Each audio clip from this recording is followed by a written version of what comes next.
मुआशरती सियासी हालात जिस तरह उन्होंने खिलाफ सन, फिर भी ज़ाहिर भट्टी जी साडा मान रहा है, साडे सिर दा मान रहा है।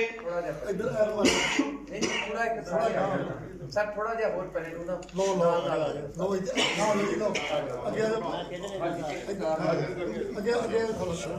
अच्छा एक बूटा शाकर साहब तुसी भी जरा आ जाओ मियां साहब दे नाल स्टेज ते तुसी जी अच्छा ਇਹਦੇ ਬਾਰੇ ਚ ਕਿਤਾਬ ਦੇ ਬਾਰੇ ਚ ਮੈਂ ਥੋੜਾ ਜਿਹਾ ਦੱਸਦਾ ਚੱਲਾਂ ਕਿ ਇਹ ਜ਼ਾਹਿਰ ਭੱਟੀ ਸਾਹਿਬ ਸਾਡੇ ਪੰਜਾਬੀ ਸੋਸ਼ਲ ਮੂਵਮੈਂਟ ਦੇ ਚੇਅਰਮੈਨ ਵੀ ਆ। ਇਹਨਾਂ ਦੀ ਇਹ ਕਿਤਾਬ ਆ, ਇਹਨਾਂ ਦੇ ਕਾਲਮਾਂ ਦਾ ਬੇਸਿਕਲੀ ਇਹ ਮਜਮੂਆ ਜਿਹੜੀ ਛਾਪਣ ਦਾ ਇਜਾਜ਼ਤ ਵੀ ਮੈਨੂੰ ਆਪ ਹਾਸਲ ਹੋਇਆ ਸੀ ਜਲੰਧਰ ਪਬਲੀਕੇਸ਼ਨਸ ਵੱਲੋਂ, ਤੇ ਇਹ ਸਾਰਾ ਪੰਜਾਬੀਅਤ ਦੇ ਮੁਤਲਕ ਆ। ਔਰ ਉਹਦੇ ਉੱਤੇ ਇਹਨਾਂ ਨੇ ਲਿਖਿਆ, ਥੋੜੀ ਜਿਹੀ ਰੂਨਮਾਈ ਹਲਕੀ ਜੀ ਲੇਟ ਹੋ ਗਈ ਸੀ ਪਰ ਅਸੀਂ ਰੋਕੇ ਹੋਏ ਸੀ ਕਿ ਵਰਲਡ ਪੰਜਾਬੀ ਕਾਨਫਰੰਸ ਕਰਾਵਾਂਗੇ, ਤੇ ਜ਼ਾਹਿਰ ਸਾਹਿਬ ਤੁਸੀਂ ਆਪ ਹੀ ਆ ਕੇ ਥੋੜੀ ਜਿਹੀ ਗੁਫ਼ਤਗੂ ਕਿਤਾਬ ਦੇ ਮੁਤਲਕ ਫਰਮਾ ਦਿਓ, ਤੇ ਫਿਰ ਬਾਕੀ ਲੋਕ ਜਿਹੜੇ ਆ ਉਨੀ ਦੇਰ 'ਚ ਥੱਲੇ ਚਲੇ ਜਾਣ ਤਾਂ ਕਿ ਅਸੀਂ ਅਗਲਾ ਸੈਸ਼ਨ, ਕਿਉਂਕਿ ਫਿਲਮ ਵਾਲਾ ਵਾ, ਉਹ ਫਿਰ ਉੱਥੋਂ ਸ਼ੁਰੂ ਕਰ ਦਿਆਂਗੇ। ਸਰ ਤੁਹਾਡੇ ਲਈ ਜੀ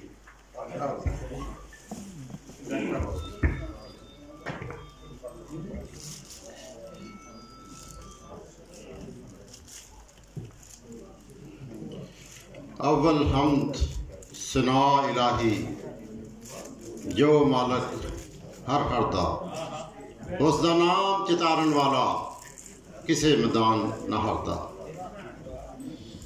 आप मकानों खाली उससे कोई मकान नहीं खाली। हर वेले हर चीज़ मुहम्मद, हर वेले हर शय मुहम्मद, रखदा नित समाधि। बहुत शुक्रिया जी। लेंदे और चढ़ते पंजाब तो और पूरे पाकिस्तान तो आए पंजाबी प्यारियां दा, पंजाबी सेवकां दा, पंजाबी दानश्वरां दा, ते खसूसी तौर पर मैं जिक्र करांगा मियां आसिफ साहब, नौजवान सहाफ़ी, पंजाबी सेवक, पंजाबी आगू जिहड़े कि पूरे पंजाब विच गुज़श्ता कई साल तो काम कर रहे हैं। और अज की कॉन्फ्रेंस भी इसका सेहरा सारा मियां आसिफ ते उन्हां साथियों ने जाता है। मैं इन्हां दा शुक्रिया भी अदा करांगा, मेरे जैसे मेहमानों ने उन्हें मौका दिता, तो दूसरे नंबर पर उन्हें कामयाब पंजाबी कॉन्फ्रेंस कराने ते खसूसी तौर पर मुबारकबाद देंगा।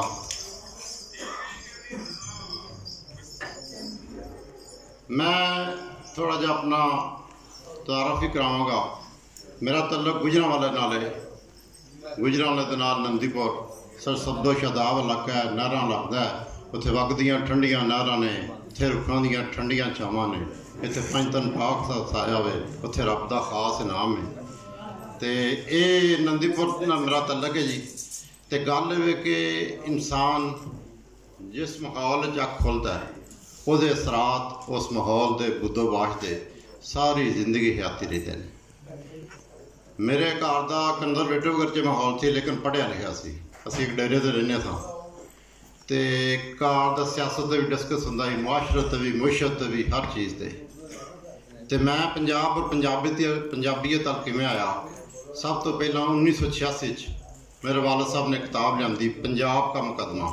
वैसे डाइजैसट वगैरह पढ़ते रहते सन, और भी इस तरह अखबार वगैरह भी।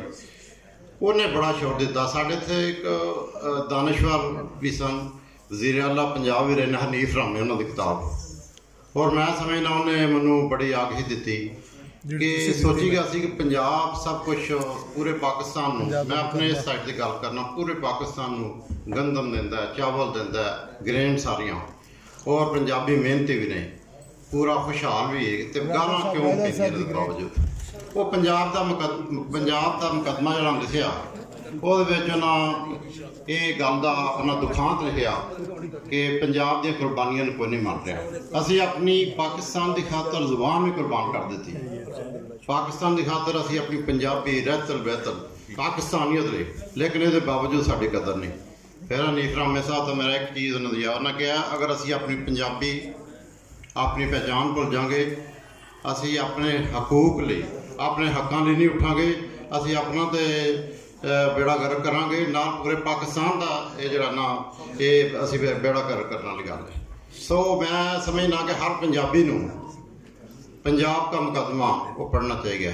ਉਹਦੇ 'ਚ ਦਿਖਾਉਣ ਤੇ ਵੇਖੋ ਪਾਕਿਸਤਾਨ ਬਣਿਆ 10 ਲੱਖ ਪੰਜਾਬੀਆਂ ਨੇ ਆਪਣੇ ਮਤਲਬ ਕਿ ਤਕਸੀਮ ਤਾਂ ਵੈਸੇ ਬੰਗਾਲ ਦੀ ਵੀ ਹੋਈ ਸੀ, ਲੇਕਿਨ ਜਿਹੜਾ ਜ਼ੁਲਮ ਪੰਜਾਬ ਵਿੱਚ ਹੋਇਆ, ਔਰ ਮੈਂ ਦੂਸਰਿਆਂ ਦਾ ਕਸੂਰ ਕੀ ਗਿਣਨਾ, ਆਪਣਿਆਂ ਦਾ ਕਸੂਰ ਹੈ ਜ਼ਿਆਦਾ ਇਹਦੇ 'ਚ। ਅੰਗਰੇਜ਼ ਤਾਂ ਚਲੋ ਜੋ ਵੀ ਉਹ ਚਲਾ ਗਿਆ, ਠੀਕ ਹੈ ਸਰ, ਤੇ ਮੈਂ ਸਰ ਗੱਲ ਅੰਗਰੇਜ਼ ਚਲਾ ਗਿਆ ਤੇ ਅਸੀਂ ਜਿਹੜਾ ਸਾਡੇ ਆਪਸ ਵਿੱਚ ਜਿਹੜਾ ਥੋੜ੍ਹੇ ਚੰਦ ਜਿਹੜੇ ਮੁੱਠੀ ਪਰ ਜਿਹੜੇ ਸਨ, ਜਿਹੜੇ ਲੋਕ ਸ਼ਰਪ ਸਨ ਜਿਹੜੇ ਨੇ, ਉਹਨਾਂ ਦੀ ਇੰਟਰਨੈਟ ਹੋ ਜਾਤੀ। ਫੋਰਸ ਮਾਈਗ੍ਰੇਸ਼ਨ ਸਿਰਫ ਪੰਜਾਬ ਵਿੱਚ ਹੋਈ ਹੈ। ਬੰਗਾਲ ਵੇਖੋ, ਇਹ ਚਲੋ ਮੁਲਕਾਂ ਦਾ ਜਗਰਾਫੀ ਵੀ ਬਦਲਦੇ ਰਹੇ, ਹੱਦਾਂ ਵੀ ਬਦਲਦੀਆਂ ਰਹਿੰਦੀਆਂ ਨੇ, ਲੇਕਿਨ ਜਿਹੜਾ ਜ਼ੁਲਮ ਪੰਜਾਬ ਨਾਲ ਹੋਇਆ ਕਿਸੇ ਨਾਲ ਹੋਇਆ। ਉਸ ਤੋਂ ਬਾਅਦ ਵੇਖੋ 4 ਜੰਗਾਂ ਲੜੀਆਂ ਨੇ, ਉਹਦੇ ਸਭ ਤੋਂ ਜ਼ਿਆਦਾ ਇਫੈਕਟ ਦੋਨੋਂ ਸਾਈਡ ਦੇ ਪੰਜਾਬ ਆਉਂਦੇ ਨੇ। ਮੈਂ ਕਿਸੇ ਕੌਮ ਦੇ ਖਿਲਾਫ ਨਹੀਂ, ਅਸੀਂ ਕਿਸੇ ਜ਼ਬਾਨ ਦੇ ਖਿਲਾਫ ਨਹੀਂ, ਲੇਕਿਨ ਮੈਂ ਵਕਤ ਦੀ ਕਮੀ ਮੈਂ ਇਹਨਾਂ ਜ਼ਰੂਰ ਕੋਈ ਬੇਨਤੀ ਕਰਾਂਗਾ ਕਿ ਖੁਦਾਰਾ ਆਪਣੀ ਪਹਿਚਾਣ ਨੂੰ ਭੁੱਲੋ। ਜਿਹੜਾ ਭੁੱਲ ਜੇ ਜ਼ਬਾਨ ਆਪਣੀ ਨੂੰ, ਉਹ ਖੋ ਜੇ ਪਹਿਚਾਣ ਆਪਣੀ। ਇਹ ਸਾਡੀ ਪਹਿਚਾਣ ਹੈ। ਅਗਰ ਆਪਣੀ ਰਤਨ ਨੂੰ ਅਸੀਂ ਭੁੱਲ ਜਾਵਾਂਗੇ ਤੇ ਕਿਸੇ ਦਾ ਨਹੀਂ ਰਵਾਂਗੇ। ਪੰਜਾਬ ਦੁਨੀਆ ਦਾ 20 ਕਰੋੜ ਪੰਜਾਬੀ ਨੇ, 14 ਕਰੋੜ ਪਾਕਿਸਤਾਨ 'ਚ ਨੇ। ਪਾਕਿਸਤਾਨ ਮੈਂ ਅਕਸਰ ਆਨਾ ਕਿ ਦੁਨੀਆ ਦਾ ਵਾਹਿਦ ਮੁਲਕ ਜਿਹੜਾ ਪੰਜਾਬੀ ਦੇਸ਼ ਹੈ, ਜਿਹਦੇ 70% ਪੰਜਾਬੀ ਸਪੀਕਿੰਗ ਨੇ। ਜੰਮੂ ਦਾ ਇਲਾਕਾ ਜਿਹੜਾ ਸਾਡਾ ਆਜ਼ਾਦ ਕਸ਼ਮੀਰ ਜਿਹਨਾਂ ਨੇ, ਇਹ ਵੀ ਪੰਜਾਬੀ ਹੈ ਬੇਸਿਕਲੀ। ਪਹਿਲਾਂ ਪਿਸ਼ਾਵਰ ਸੀ, ਉਹਨੂੰ ਵੀ ਤਕਸੀਮ ਕੀਤਾ, ਉਹਨੂੰ ਪਹਿਲਾਂ ਅਲੱਗਾ ਕੀਤਾ। ਪਿਸ਼ਾਵਰ ਵੀ ਬੇਸਿਕਲੀ ਪੰਜਾਬ ਓਰੀਜਨ। ਇਹ ਮਾਈਗ੍ਰੇਸ਼ਨ ਹੁੰਦੀ ਰਹੀ, ਇਨਵੇਜਨ ਹੁੰਦੀ ਰਹੀ 1000 ਸਾਲ ਤੋਂ। ਇੱਥੇ ਪਖਤੂਨ ਆ ਗਏ ਬਾਹਰ, ਚਲੋ ਤੇ ਮਾਈਗ੍ਰੇਸ਼ਨ ਵੀ ਪਾਰਟ ਆਫ ਹਿਸਟਰੀ ਹੈ। ਤੇ ਉਹ ਪਹਿਲਾਂ ਅਲੱਗਾ ਕੀਤਾ ਗਿਆ, ਕਸ਼ਮੀਰ ਨੂੰ ਅਲੱਗਾ ਕੀਤਾ। ਕਸ਼ਮੀਰ ਤੋਂ ਕਸ਼ਮੋਰ ਤੱਕ ਪੰਜਾਬ ਸੀ, ਤੇ ਪਿਸ਼ਾਵਰ ਤੋਂ ਜਮਨਾ ਤੀ, ਪਿਸ਼ਾਵਰ ਥੀ ਜਮਨਾ ਤੀ, ਚੰਬਾ ਥੀ ਦਾ ਡੇਰਾ। ਬੋਲਣ ਸਮਝਣ ਲੋਕ ਪੰਜਾਬੀ ਸੁੱਚਾ ਸੁਖਨ ਮੇਰਾ। ਸਾਰੀ ਯਾਦਦਾਸ਼ਤ ਥੋੜੀ ਜਿਹੀ ਤੇ ਸੋ ਸਰ ਗੱਲ ਇਹ ਕਿ ਅੱਜ ਵੇਖੋ ਮੈਂ ਮੁਸਰ ਕਰਕੇ ਵੇਖੋ ਪੰਜਾਬ ਵਿੱਚ ਤਕਸੀਮ ਦੀ ਗੱਲ, ਮਸ਼ਰਕੀ ਪੰਜਾਬ ਨੂੰ, ਚੜ੍ਹਦੇ ਪੰਜਾਬ ਨੂੰ 3 ਹਿੱਸਿਆਂ ਤਕਸੀਮ ਕਰਤਾ ਗਿਆ। ਪੰਜਾਬੀਆਂ ਨੇ ਸਭ ਤੋਂ ਜ਼ਿਆਦਾ ਤਕਸੀਮ ਦਾ ਨੁਕਸਾਨ ਪੰਜਾਬੀ ਨੂੰ ਹੋਇਆ, ਮਾਲੀ ਵੀ ਤੇ ਜਾਨੀ ਵੀ। ਅੱਜ ਵੇਖੋ ਅਸੀਂ ਸਾਡੇ ਜੇ ਲਹਿਜੇ ਜਿਹੜੇ ਮੁਲਤਾਨੀ ਸਾਡਾ ਲਹਿਜਾ ਉਹਨੂੰ ਅਲੱਗ ਜ਼ਬਾਨ ਕਰਾਰ ਦੇ ਦਿੱਤਾ ਗਿਆ। ਇਸ ਤਰੀਕੇ ਨਾਲ ਪੋਟੋਹਾਰੀ ਨੂੰ ਕੋਸ਼ਿਸ਼ ਕੀਤੀ, ਜਿਹੜੇ ਮੀਆਂ ਸਾਹਿਬ ਦਾ ਬੜਾ ਕੰਟਰੀਬਿਊਸ਼ਨ ਹੈ, ਕਿੱਧਰ ਗਏ ਮੀਆਂ ਸਾਹਿਬ, ਉਹਨਾਂ ਕੋਸ਼ਿਸ਼ ਕਰਕੇ ਸੈਂਸ ਦੇ ਕਢਾਇਆ। ਹਿੰਦਕੋ ਇੱਕ ਪੰਜਾਬੀ ਦਾ ਬੜਾ ਹਮ ਲਹਿਜਾ ਹੈ, ਉਹ ਪਹਿਲਾਂ 1961 'ਚ ਹੋਇਆ। ਸੋ ਇਹ ਤਕਸੀਮ ਚੱਲ ਰਹੀ ਹੈ, ਨਫ਼ਰਤ ਦੀ ਜਿਹੜੀ ਖਤਮ ਕਰਨੀ ਪਏਗੀ। ਔਰ ਸਿਰਫ ਵਜ੍ਹਾ ਕੀ ਹੈ ਕਿ ਅਸੀਂ ਪੰਜਾਬੀ ਨੂੰ ਪੜ੍ਹਾਇਆ ਨਹੀਂ। ਅਗਰ ਪੰਜਾਬੀ ਪੜ੍ਹਾਈ ਜਾਂਦੀ ਤਾਂ ਇਹ ਕੰਮ ਨਹੀਂ ਸੀ। ਪੰਜਾਬੀ ਪੜ੍ਹਾਓ। ਤੇ ਮੈਂ ਸਮਝਦਾ ਅੱਜ ਵੇਖੋ ਇਹ ਸਾਡੀਆਂ ਬੀਬੀਆਂ ਭੈਣਾਂ ਜਿਹੜੀਆਂ ਇਹਨਾਂ ਜ਼ਰੀਏ ਜਾਣਾ। ਮੈਂ ਅਕਸਰ ਕਾਲਜਾਂ ਯੂਨੀਵਰਸਿਟੀਆਂ 'ਚ ਆਪਣੀਆਂ ਬੇਟੀਆਂ ਨੂੰ, ਆਪਣੀ ਭੈਣਾਂ ਨੂੰ ਵੇਖਿਆ ਬੋਲਦਿਆਂ, ਉਹਨਾਂ ਪਿੱਛੋਂ ਉਹਨਾਂ ਦਾ ਫੈਸ਼ਨ ਹੀ ਬਣ ਗਿਆ, ਆਰ ਮਹਿਸੂਸ ਕਰਦੀਆਂ ਨੇ कि उन्होंने पुछते हैं बात का एंकर कि आपको पंजाबी आती है? नहीं जी पंजाबी है, मैं नहीं हाँ समझ सकती हैं। हालांकि उन्होंने आँदी घर पता नहीं क्यों कुछ बोलदियां ने, ये अफसोस वाली गल है। लेकिन मैं समझना कि उन्होंने भी कोई कसूर नहीं, साडी एलीट का तबकाती तफरीक का कसूर है। ये जी तबकाती तफरीक है, साडी फ्यूडल सिस्टम है, सरमाया का निज़ाम है, इसका सर। बहरहाल मैं उन्होंने मुक्तसर करांगा बार टाइम का। तो मैं समझना कि ये लहर चली है, रब करे कि पंजाबी पंजाब ना मैं असी ये नहीं आते कि जरिया बनाओ, बल्कि इन्हू एक एज ए लाजमी सबजैक्ट ताकि असी अपने कल्चर नाल मतलब कि जुड़े रहिए और ये हुई साड़ी पहचान है। तो लो जी बहुत शुक्रिया वंस अगेन।